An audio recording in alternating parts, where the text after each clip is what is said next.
Democracy 3 is the very first in the Democracy series that I've actually played. While it's a very niche title, it's a well-realised concept. It has a great aesthetic, solid mechanics, and a dash of that Sid Meier just one more turn thing. You take on the role of a party leader, hoping to lead your country to greatness and stay electable in the process. Different countries have different attitudes, social compositions, problems, strengths, and so on. So far, sounds like your standard government game, right? Wrong. The main strength of Democracy 3 is how it represents your country as a vast, sprawling system of nodes and connections, with changes in one area triggering changes in another area, which can cause changes in another area, and so on and so forth. The end result should be a complete mess, a kludge of diagrams, numbers, and relationships that make absolutely no sense and would make even an EVE Online player give up and go play solitaire. But it's actually a masterpiece of information, presentation, and functional design, and with a very strong aesthetic.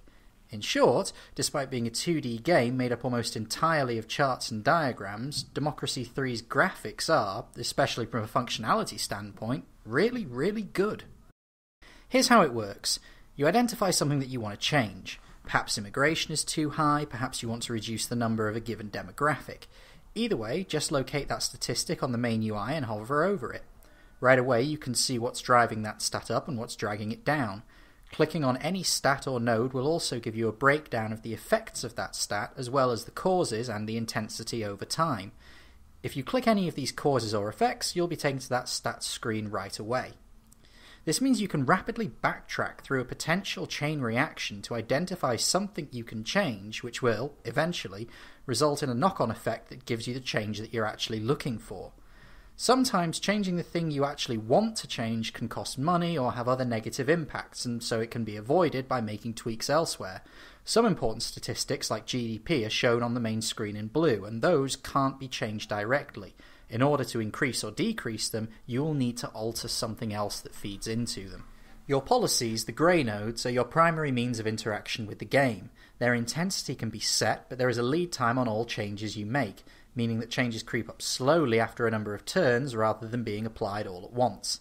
This means gauging the long-term effects of policy changes can be very difficult, and it helps add to the game's atmosphere and tension. There's nothing quite like doing what you consider to be exactly the right thing and then having it blow up in your face further down the line. Much like in real life, the road to hell is often paved with good intentions. But Democracy 3 isn't unfair. New players often feel it is, however, after only a couple of hours you should start to get used to this quirky title and find out that, in many respects, it's actually too easy. Certain policies are effectively win buttons. At this point, however, new opportunities open up, mainly sandboxing.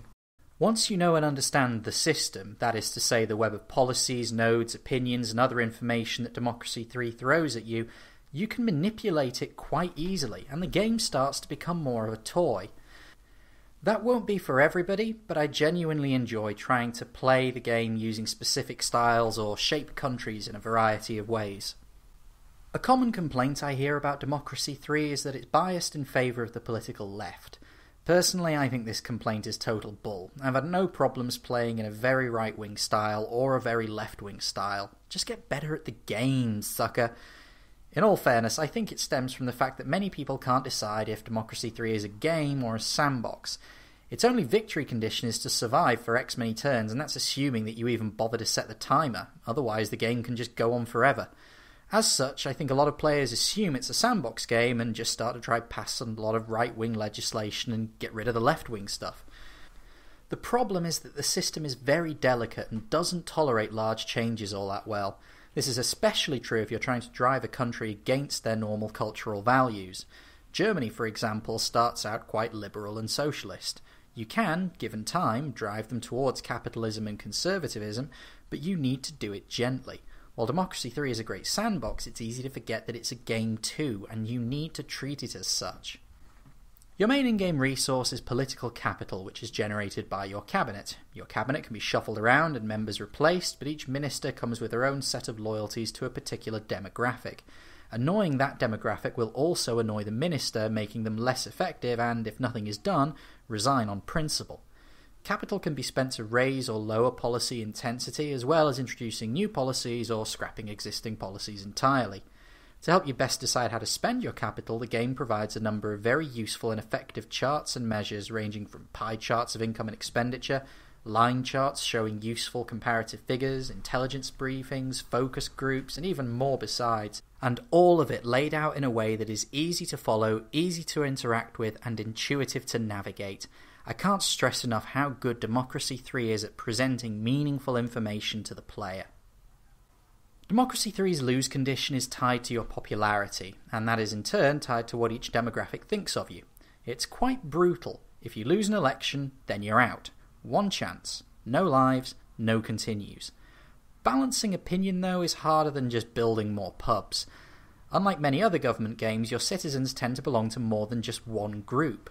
For example, a person might be a socialist, a trade unionist, and a motorist. If your policies are crushing motorists but supporting socialists and trade unionists, then odds are that person will still think fairly highly of you. As such, an advanced tactic is getting as many people as possible into a single demographic and then focusing on that demographic. That way you can ensure everyone is happy in at least part of their lives. Again, Democracy 3 presents this information perfectly.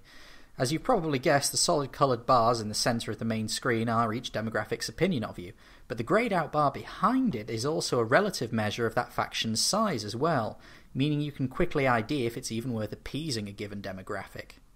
The game does have a second lose condition. You can in fact be assassinated. If you annoy a faction enough, then some of the members will radicalise and take the fight to you. Intelligence reports exist to help you track potential threats, and there are a large range of policies that you can use to improve your people's safety, and more importantly, your own. There's a strong mod scene for Democracy 3 powered by Steamworks, and there's a range of DLC available if you want to splash out with some extra cash. I run a few mods, but I think the game loses something of the elegance of the system if you pile in too much user-generated content.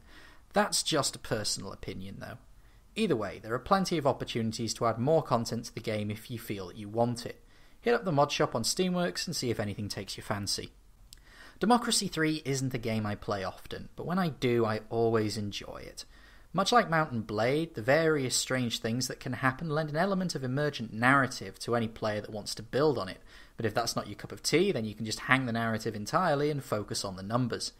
If I have a complaint about Democracy 3, it's probably that it is a little on the easy side, but honestly, I don't think that's a problem as the game is more functional as a sandbox.